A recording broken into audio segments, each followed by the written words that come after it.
Hi welcome to KT media and Dune 2 review.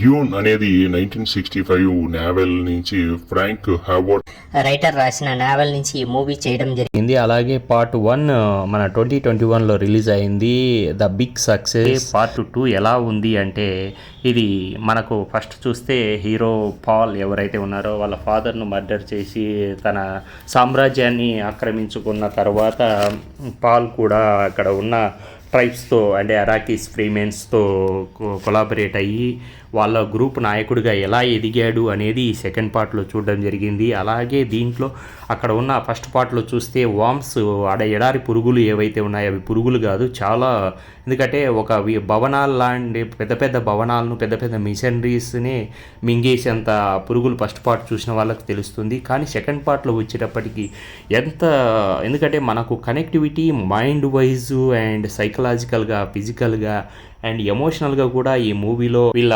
షాండ్ వామ్స్తోనూ ఒక గుర్రాల్లాగా మార్చి స్వారీ చేయడము ఎలా అవుతుంది హీరో, ఎందుకంటే వీక్గా ఉన్న హీరో నెక్స్ట్ అవతార పురుషుడిగా ఈ సెకండ్ పార్ట్లో ఎలా అయ్యాడు, అలాగే తల్లి తను ఒక లేడీ గ్రూప్ నాయకురాలిగా ఎలా అయ్యింది. ఎందుకంటే ఆ వామ్స్లో ఉన్న ఒక విధమైన లిక్విడ్ను తీసి ఒక పాయిజన్ ఉంటుంది, దాన్ని ఎవరినైనా చంపాలంటే వాళ్ళకి ఇచ్చినప్పుడు తన తల్లి అంటే జెసికా ఎవరైతే సేవ్ అయిపోయి తను ప్రెగ్నెంట్గా ఉన్నప్పుడు తన కూతురుతో విజువల్గా మాట్లాడే విధానం మన పద్మవ్యూహంలో చూసింటాం, అభిమన్యుడు కడుపులో ఉండి వింటూ ఉన్నారన్న కాన్సెప్ట్ను నిజంగా ఈ సినిమాలో చూపించిన విధానం కూడా చాలా బాగుంటుంది. జెసికా క్యారెక్టర్ కావచ్చు అండ్ చానీ హీరోయిన్, హీరో మన పాల్ అయితే ఇద్దరూ అసలు జీవించేశారు. అండ్ అలాగే ఆల్ క్యారెక్టర్స్ వైజ్ కూడా విజువల్గా, ఎందుకంటే పురుగులను మనం ఈ వామ్స్ను ఏదైతే ఉందో స్టాండ్ వామ్స్ను కంట్రోల్ చేసుకొని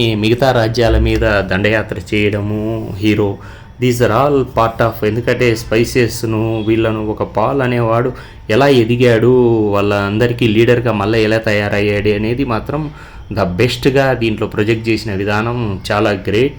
అరాకిస్ అండ్ డ్యూన్ స్పైస్లో ఈ స్పైస్ ఏదైతే ఉందో దీన్ని వాడుకునే విధానం, ఎందుకంటే మనం కూడా ఇండియాను బ్రిటిషియర్స్ కొల్లగొట్టే విధానం, వాళ్ళు ఇండియాను బాగు చేయడానికి ఫస్ట్ వచ్చిన ఫీలింగ్ అయితే ఇచ్చి తర్వాత ఇండియాలో ఉన్న సంపదను ఎలా దోచుకున్నారో మనకు ఇలాగే ఈ ఫ్రీమెన్స్ దగ్గరికి వచ్చి అరాకీస్ అనే గ్రహంలోకి వచ్చి అక్కడ ఉన్న స్టాండ్లో ఉన్న స్పైసెస్ను తీసుకొని వెళ్తూ ఆ గ్రహాన్ని ఎలా నాశనం చేశారు, ఆ నాశనం కాకుండా హీరో ఎలా కాపాడాడు, అక్కడున్న ప్రజలు కూడా వాళ్ళు ఏ విధంగా రెబల్స్లా తయారయ్యారు అనేది మాత్రం దీంట్లో హీరోయిన్ క్యారెక్టరైజేషన్ మాత్రం చాలా బాగుంటుంది. అలాగే హెలికాప్టర్స్ను తూనీగల్లాగా అసలు క్రియేట్ చేసిన విధానం మాత్రం పిల్లలకు చాలా బాగా నచ్చుతుంది.